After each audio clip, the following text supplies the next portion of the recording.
Hey guys, Rob2D and the code always wins. And on today's video, I'm going to show you, does Marvel vs. Capcom 2 run on the X-Men vs. Street Fighter and Marvel vs. Capcom ARCADE1UP? In addition, if I couldn't get it to run perfectly, is there anything that I could do?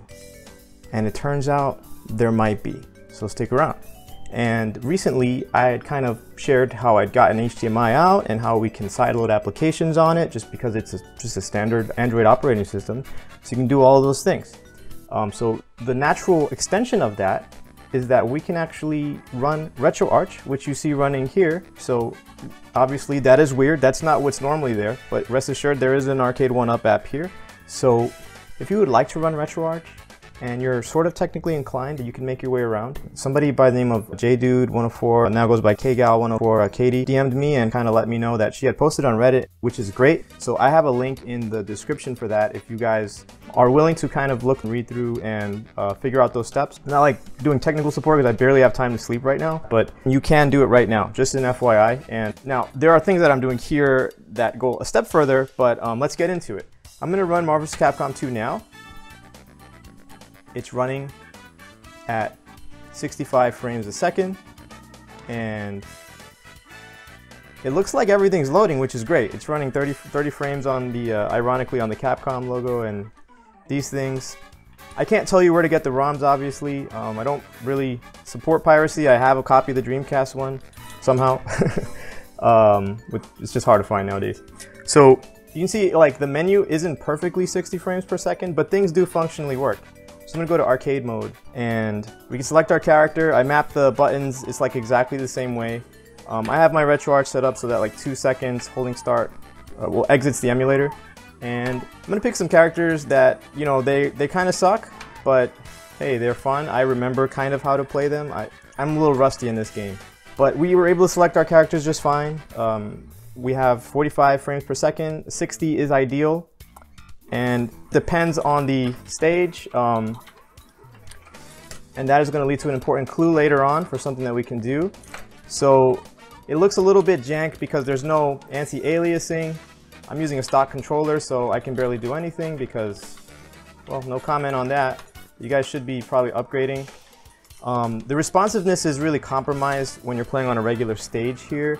It's like hovering between 35 to like 50 frames per second.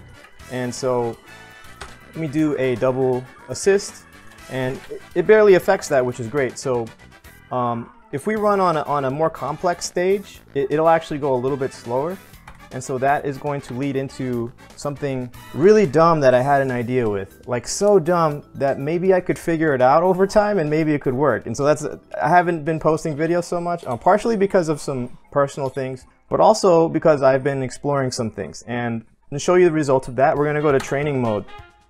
And you might see something change that helps us to actually not really play the game. Let's go to Doom here.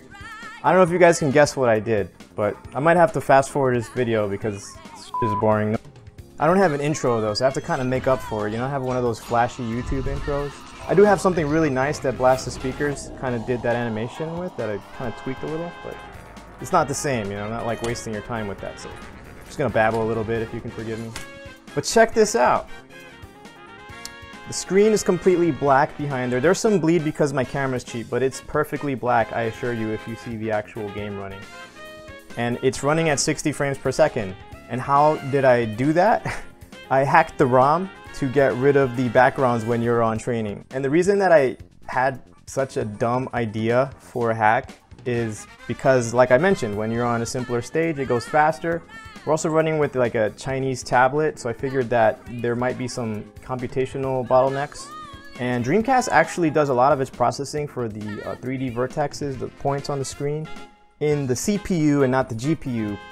And on this kind of a tablet form factor, that's a big thing. So I was like, hey, let's check this out. And funny enough, you can run 60 frames per second. This is just the first phase of this project that I'm working on to be able to run it on the ARCADE1UP, and I intend to kind of have a patch. I cannot provide a ROM or anything like that, and you should have the original game. You should support the developer, even though this game is in jail. Free Marvel vs. Capcom 2. Free MVC 2 from the jail prison it's been stuck in for the past 7 years. So what we can do for now is patch it in the near future on our cabs and run training mode. And we prepare for Disney and Marvel to do the X-Men vs. Street Fighter Ryu Cyclops handshake. Hopefully, we know Disney, you guys have a lot of money. I always encourage people to buy these cabs. Yes, it's a little bit chilly, but that's because I actually do see a lot of people get interested in these things and they end up buying the cabs. So, I do support both of these companies, ARCADE1UP and Capcom. And don't give up at Marvel vs. Capcom Infinite also. We forgive you for that. We forgive you for Chun-Li's face on the release. To give a big shout out.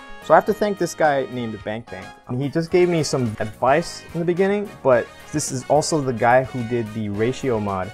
If you guys aren't familiar, Justin Wong recently put out about his ratio system. This guy actually implemented a real mod, and you can actually run that on NullDCBear. And in terms of shoutouts, there's one other guy. His name is Mountain Man Jed, and this guy has been doing a de-assembly project where he just maps out the bytes and bits. Like, that's the level that you have to work with to do this stuff very persistently for years. And if he hadn't done that, like, nobody would be able to do anything. So big shoutouts to BankBank and Mountain Man Jed, and check out their projects. Support those projects because it just helps everyone when everybody kind of supports the people that help advance the hobby, because right now the game's in jail. And yeah, so as for some future plans, I'm actually planning to hack the backgrounds in a way that we have a lo-fi version of the game, like 2D background versions of the actual thing, but probably really simplistic. Outside of that, I hope that this has been entertaining and enjoyable, and thank you for watching.